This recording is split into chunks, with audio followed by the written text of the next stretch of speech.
Blog Talk Radio. Welcome to Esquire Coaching Radio, where we help attorneys achieve unparalleled personal and professional success. And now here's your host, Ann Jenrette Thomas. Hello, everyone. Welcome to the Esquire Coaching Radio Show. It's such a pleasure to be here with all of you today. As you know, Esquire Coaching is a national coaching and consulting firm that's dedicated to helping lawyers achieve extraordinary whole life success. And to that end, we discuss the full range of topics from building business to getting a job to work-life balance and everything in between.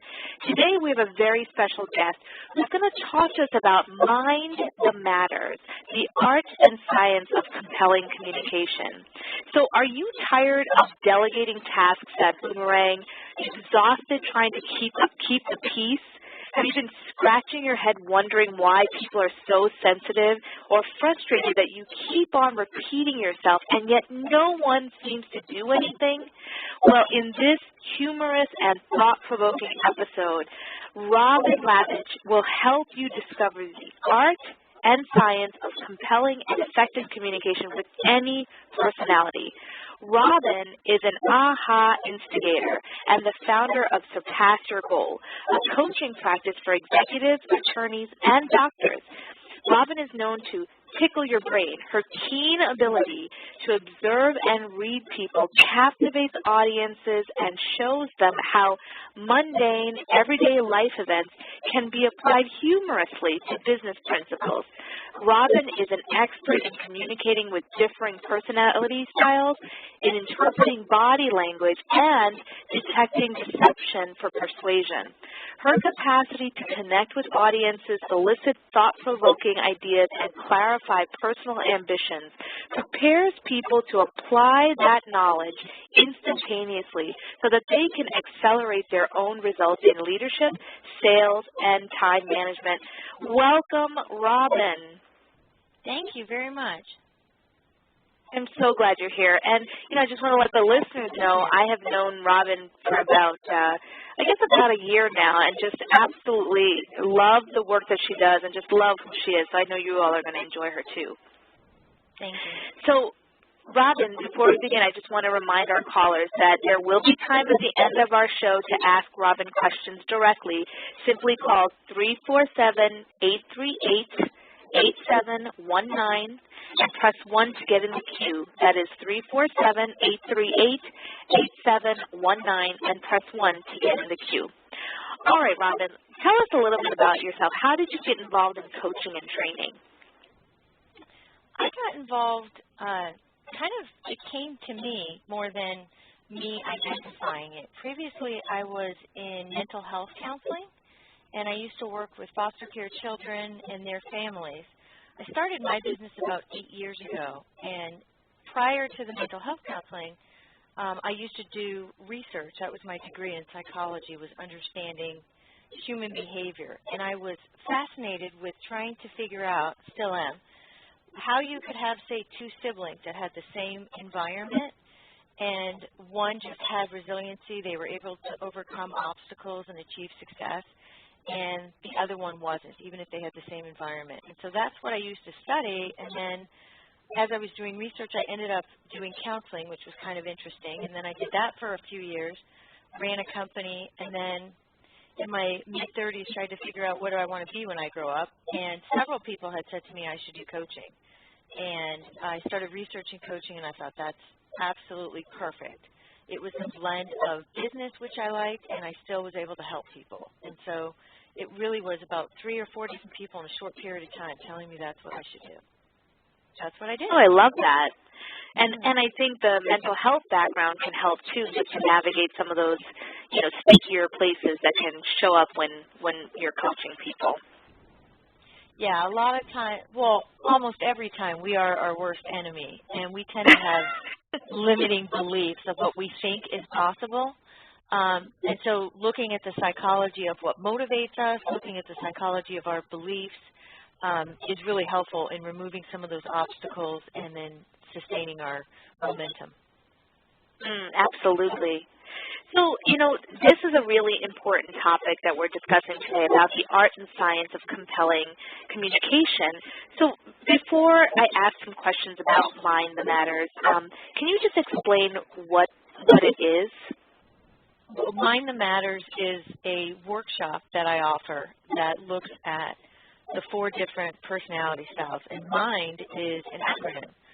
So the M is the motivator style, the I is the investigator style, the N is the nurturer style, and the D is the director style. And so that's a program where people actually can identify what their style is, and then I teach people how to identify other people's styles rather quickly when they first meet them. And it's actually based off of the DISC model, if anybody's familiar with the DISC. Very similar to that, I just created my own assessment and my own language. The concept of that, though, is really understanding what your personality and behavioral style is and really get in touch with what your strengths are and what are the things that motivate you. And on the flip side, what are the things that stress you out and what are the things that demotivate you? And if you can identify those things in terms of people achieving success and reaching their goals, it's about navigating through things and doing the things that you enjoy doing, and then either delegating or getting other resources to do the things that you don't like doing. So the premise of the coaching is based on first understand your style, understand who are the people that you're interacting with, and then creating a plan that allows you to leverage your natural style. I was in a meeting today, and it's fascinating. I was talking about this with a friend of mine that as business owners, you might have the just ingenious, innovative, really creative people that come up with ideas and they just go a mile a minute, and they're excited by so many new things, and they're adventurous and they want to try a bunch of things. And then you have the opposite style, the person who takes something from conception all the way through to completion and make sure that it's executed and systematize it. And it's fascinating that in terms of business owners, you either find people that are very systems oriented, but they struggle with the innovation and the marketing and that piece, or those people that are really good with that really struggle with having a structure and having a system in place. It's very seldom that you see somebody that has both blends. If you do see them with both blends, they tend to be very successful. Oh, wow. That's fascinating. Could you walk us through a little bit more, maybe like a sentence or two about each of the different styles in the Mind acronym? So the motivator style is your happy-go-lucky, innovative, very creative, very positive, loves to be the center of attention. They're enthusiastic. They see the positive in everything, really optimistic, and they're big picture people. They're naturally charismatic and persuasive. They've just got this knack to draw people in. The investigator is the exact opposite of the motivator. They actually tend to be the pessimists. They're the realists. They're the ones that think about, well, what if this, what if that? They're very cautious, incredibly detail-oriented. They operate from the highest level of integrity. They want to make sure that things are perfect. Very analytical, big thinkers. So those are the ones that are actually wanting to make sure that whatever they start, they go from start to finish. So what you'll find is the strengths of the motivator are the challenges for the investigators, and the strengths of the investigators are the challenges for the motivator. And then with the nurturer is very kind, considerate, very compassionate. They often put other people's needs before their own. They're always wanting to help. They have a very difficult time saying no, but they also like order. They like to do things in a particular sequence. They want clarity of instructions. They like everybody to get along. And the opposite style of the nurturer is the director. The director is very results-oriented, very goal-oriented. They want to get things done very quickly. They're less concerned about what people actually think, more concerned about what needs to be done. And so, again, you'll find that the strengths of the nurturer are the challenges for the director, and the strengths of the director are the challenges for the nurturer. And so those are basically the 4 styles if you were to cut them into 4 different quadrants. Most people, though, have a blend of 2, if not 3 styles. So the objective is to be able to know what your predominant style is, as well as what some of the secondary styles might be. I've worked with a couple people that helpful. I've worked with a couple people that have had 100% in one style, and that looks very differently than somebody who has, 30% of 33% of 3 styles. Oh, I bet. Now, I know you work a lot with attorneys. How do attorneys benefit the most from this information? Well, first of all, for them personally, it's an eye-opener for them. They're able to grow by learning what their strengths are, know about themselves. But if you take it a step further, they get great insight and knowledge about their staff, business partners, even their personal relationships, and then the key is actually working with their clients. So depending on the practice area that they're in, they may use it in different ways. If they were in personal injury, for instance, they would be able to use the personality styles as part of their negotiation tactics. They would know what motivates people. They would know what turns people off and what annoys them. So they'd have an easier time building relationships, taking a stand. They could even use the information in trial. I've assisted with jury selection, also with opening statements, closing statements. The language that each style uses resonates differently for different people. And so learning how to do that is really impactful. And if they were doing, say, family law, mediations is a huge area where that comes into play, particularly when you're dealing with the conflict. You can get past what the surface conflict is and really get a sense of what's underlying it. And then, again, how to negotiate those relationships to help come to a resolution. Dealing with other attorneys, and I've even worked with attorneys in terms of how they present their cases to the judge. Are they emphatic? Are they showing more passion? Or are they more reserved and giving a strategical analysis of the case? That makes a big impact on what the judge's ruling will be. And even in transactional areas, if you're in real estate, estate planning, or even business law, just your general communication with your clients, with your partners, and with your staff, it's core. It's the entire foundation of how you communicate with other people. Wow. So, okay, how can some of our listeners or anybody really find out what their particular style is? If you've done anything with DISC, I know that a lot of times people want to know, does it change over time? And sometimes it does, especially if you're in the midst of a transition, but generally speaking, it's fairly stable. So if you're familiar with the DISC, the mind is, you can just translate the language. If you go to my website, though, under the tab of resources, there's a 2-page, there's a bunch of documents on Mind the Matters that are free for anybody that wants to go there. But there's also one that says Mind the Matters Overview. And it gives a breakdown of the 4 different styles. And so very easily people can kind of read through that and gauge for themselves what do they think their predominant style is. If they want something that's more the full assessment where they know for sure what percentage their style is and what their blends are, and it's a little bit more intricate, they can actually take an assessment. And next week, actually, I will have the assessments online with a tutorial that will walk through how to read the report. The report is absolutely phenomenal. It's 30 pages of detail of how to identify the styles, what are some things you could do to improve your style, what are the things that motivate you. It just goes into great detail. And so you have the option of either taking the traditional DISC assessment, or you can do my version, which is Mind Matters. And if you wanted to have a coaching session that can be done remotely to review that, we can always do that in person too. People just need to email me directly and we can set that up. Oh, that's fantastic. Can you, since we're talking about it, can you provide your website so our listeners have it right now? Yeah, thanks. The website is surpassyourgoal.com.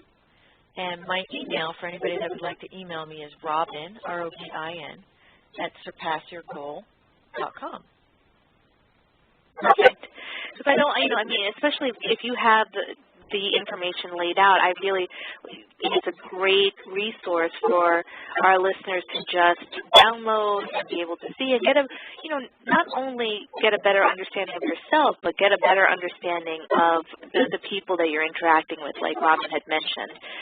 So now, something else. Yes? I'm sorry, just dawned on me because that's the newest thing with the Mind That Matters is you can actually do the Mind That Matters with a 360-degree now. So a couple options. Yeah. So let's say you've got a firm and you want to know what everybody's style is. We can actually generate what's called a team report. And that's really helpful because a lot of times, ideally, you want a balanced team and you want people's strengths to fit with their particular role. So whether it be a paralegal, whether it be a litigator or somebody who does transactional, you want to make sure that everything fits. And then if there's duties that need to be done in the practice, you know kind of who's going to excel at that and who's not going to want to do that. But what's cool is if you set it up as a team report, sometimes there's gaps. So you're missing a style completely. I ran this with a company one time, and we plotted everybody's style, and there was no predominant director style, which the director is the one that's got their eye on the ball in terms of the results.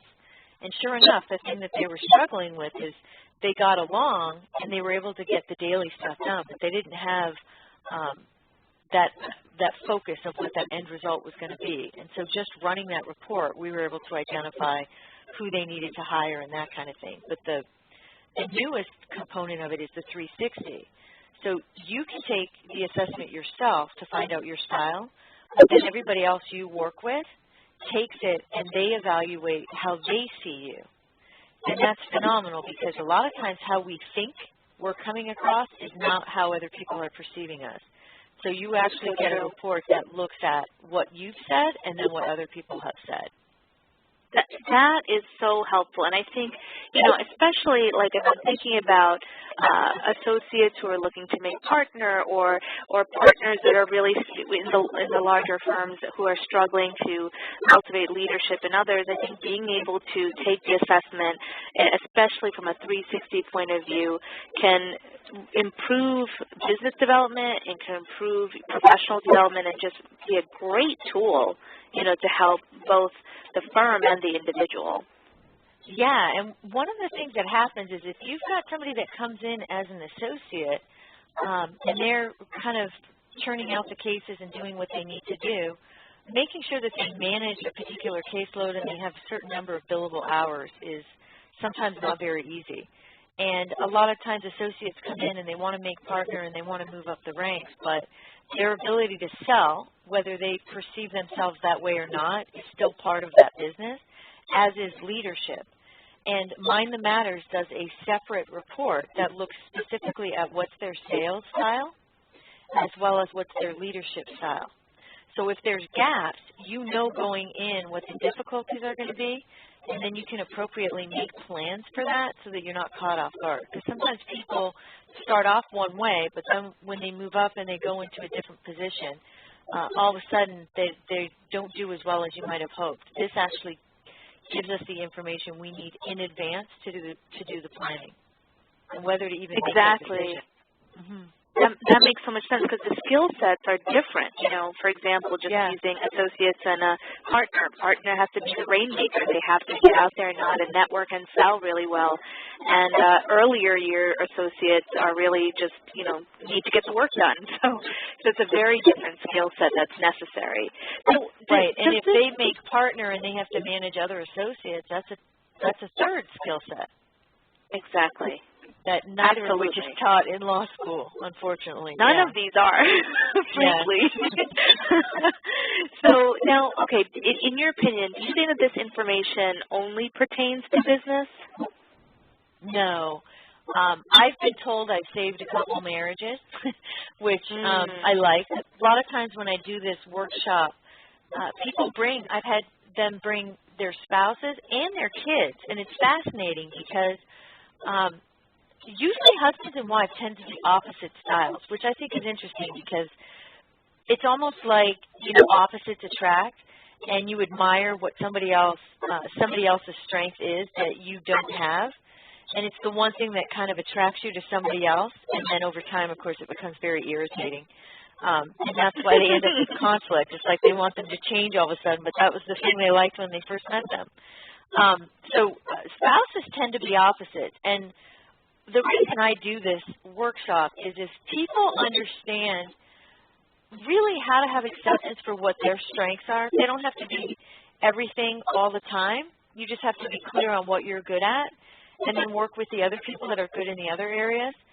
The same applies with any type of relationship. If you're trying to make somebody be how you want them to be as opposed to understanding that everybody brings something different to the relationship, it's just that much easier. So, yeah, a lot of times I have people that work together, partners, especially when you've got husband and wives that work together and, of course, they're married.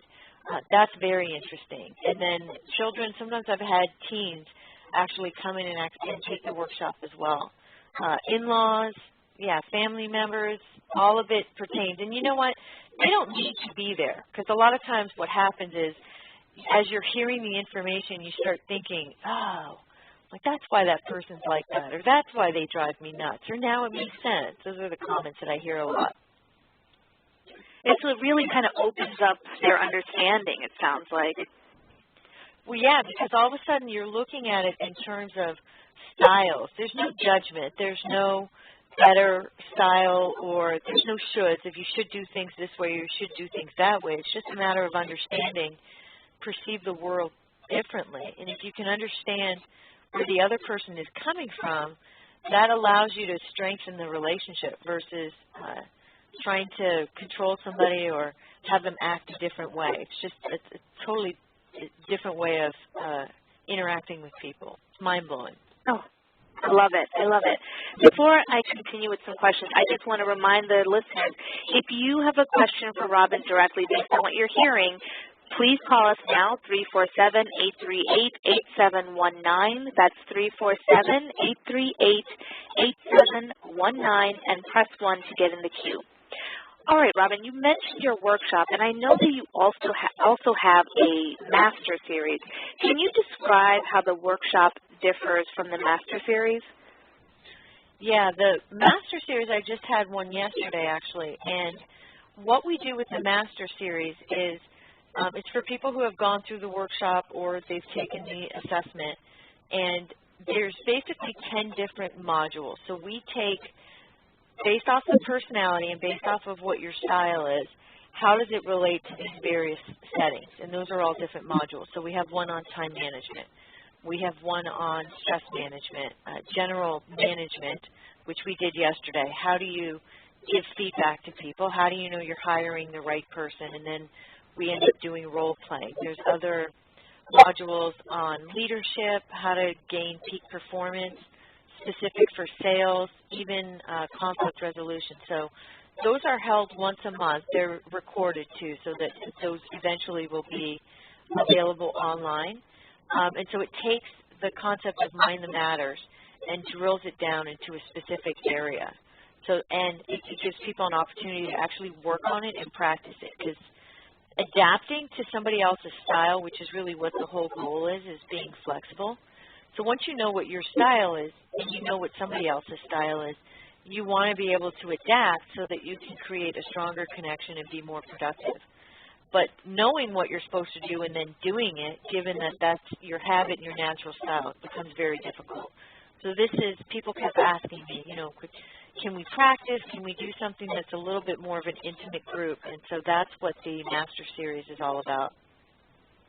That's wonderful. So, you know, you mentioned a few things. You mentioned sales, and you mentioned leadership, and you mentioned time management and stress management. Does your style impact how you respond in these different areas?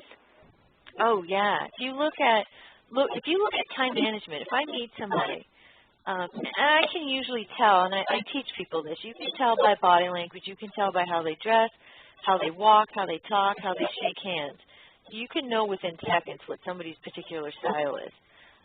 But even if you weren't quite sure, if somebody comes to me and they start saying, you know, in terms of time management, like, oh, I do all this work and I'm just not appreciated and I just feel overwhelmed, there's just never enough time in the day. That's likely a nurturer. That's somebody who has a very difficult time saying no, and they get really frustrated because they don't feel appreciated in what they're doing. However, if somebody comes to me and they're like, you know, I just want to get this stuff done and the staff aren't listening to me and they're driving me nuts, fix my staff, I know it's a director.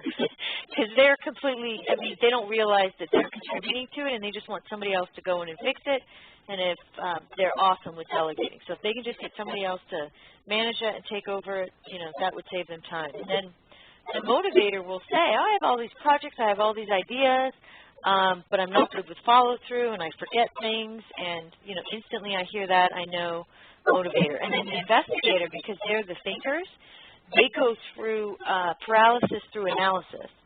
So they're usually perfectionists, and they'll say to me, you know, I'm working on this one thing, but it's not quite right, and I'm trying to get this other stuff done, but I'm still trying to make this, you know, just perfect or just so. And so just hearing one or two statements, I'll know what their style is and what's impacting them, because each style is motivated literally by a different outcome. Like a motivator is motivated by popularity and relationships.